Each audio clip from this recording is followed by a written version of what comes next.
Halo, Assalamualaikum warahmatullahi wabarakatuh. Kembali lagi dengan saya, Yunata Oktaviano, mahasiswa Prodi Sistem Informasi Fakultas Sains dan Teknologi Universitas Terbuka dengan NIM Solulilama Poktatu Sopun Junan 2. Pada tugas praktikum ini, saya membuat sebuah aplikasi mobile berbasis Ionic View yang berfungsi untuk menampilkan data cryptocurrency dari API CoinLore.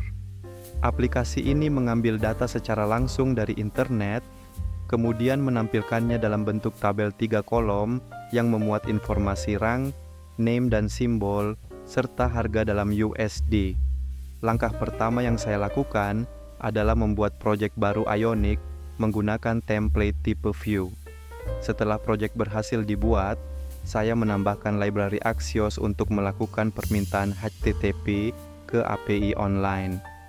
Langkah berikutnya adalah membuat sebuah file service yang bertugas untuk mengambil data dari API CoinLore. Di dalam service tersebut, saya menuliskan fungsi fetch tickers, yaitu fungsi yang akan dijalankan setiap kali aplikasi membutuhkan data terbaru. Setelah service siap, saya beralih ke pembuatan tampilan halaman utama, yaitu homepage. Pada halaman ini, saya menggunakan struktur komponen Ionic seperti Ion Page, Ion Header, Ion Toolbar, Ion Content, Ion List, dan Ion Grid untuk membuat layout aplikasi. Saya juga menambahkan sebuah tombol refresh yang dibuat sticky. Posisi tombol ini menempel di bawah judul halaman dan tetap terlihat ketika pengguna melakukan scroll. Untuk mendukung hal tersebut, saya menggunakan Ion Toolbar dengan slot fixed dan menambahkan sebuah elemen spacer supaya tampilan konten tidak tertutup oleh toolbar. Langkah berikutnya adalah menghubungkan fungsi API ke halaman. Pada bagian script, saya membuat state cryptos, loading, dan error message. Kemudian saya menuliskan fungsi load data yang memanggil service API, menangani proses loading, dan menampilkan pesan gagal jika terjadi error koneksi. Terakhir, saya menggunakan lifecycle hook on mounted agar data ditampilkan otomatis begitu halaman dibuka. Secara garis besar, ada dua file utama yang dibuat, yaitu crypto.ts dan homepage.view. Pertama, pada file crypto.ts, saya mendefinisikan struktur data yang dibutuhkan, yaitu rank, name, simbol, dan price underscore USD. Kemudian, saya membuat fungsi fetch tickers yang menggunakan Axios untuk mengakses endpoint https://api.coinlore.net API tickers. Data yang diperoleh dari API lalu dipetakan ke dalam tipe data yang telah saya definisikan sebelumnya. Kedua, pada file homepage.view terdapat 3 bagian penting.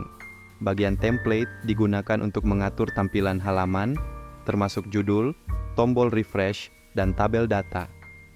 Bagian script berisi state reaktif untuk menyimpan data cryptocurrency, fungsi load data, serta import dari service API. Bagian style digunakan untuk mengatur warna background kuning lembut, ketebalan border tabel yang tipis, ukuran font, dan tampilan kolom-kolom agar mirip format tabel yang diinginkan. Dengan memisahkan tugas service API dan komponen tampilan, aplikasi menjadi lebih rapi dan mudah dipelihara. Berikutnya, saya akan menjelaskan cara kerja aplikasi ketika dijalankan. Saat aplikasi pertama kali dibuka, judul CryptoTickers tampil di bagian atas. Tepat di bawahnya terdapat tombol refresh yang selalu terlihat karena diposisikan secara sticky. Ketika tombol refresh ditekan, aplikasi akan masuk ke mode loading. Pada kondisi ini, muncul spinner dan teks memuat data cryptocurrency. Fungsi load data akan dipanggil untuk mengambil data baru dari API CoinLore. Jika data berhasil diperoleh, aplikasi menampilkan daftar cryptocurrency dalam bentuk tabel 3 kolom. Kolom pertama menampilkan label rank dan angka rank dengan ukuran lebih besar. Kolom kedua menampilkan nama cryptocurrency dan simbolnya. Simbol ditampilkan lebih besar agar mudah dikenali. Kolom ketiga menampilkan harga dalam USD dengan ukuran huruf yang lebih tebal. Jika terjadi gangguan jaringan, Aplikasi akan menampilkan pesan kesalahan sehingga pengguna tahu bahwa data tidak berhasil dimuat. Pengguna dapat melakukan scroll untuk melihat seluruh daftar cryptocurrency dan dapat menekan tombol refresh kapan saja untuk memperbarui data sesuai kondisi terbaru. Dengan demikian, aplikasi ini berhasil memenuhi seluruh permintaan tugas, yaitu mengambil data dari sebuah API online dan menampilkannya dalam tampilan mobile menggunakan framework Ionic. Aplikasi juga dilengkapi tombol refresh yang mudah diakses dan penanganan error yang membantu pengguna memahami kondisi ketika terjadi gangguan. Sekian dari saya. Mohon maaf jika ada kurang-kurangnya dan semoga bermanfaat bagi kita semua. Terakhir, wabil taufik wal hidayah. Wassalamualaikum warahmatullahi wabarakatuh.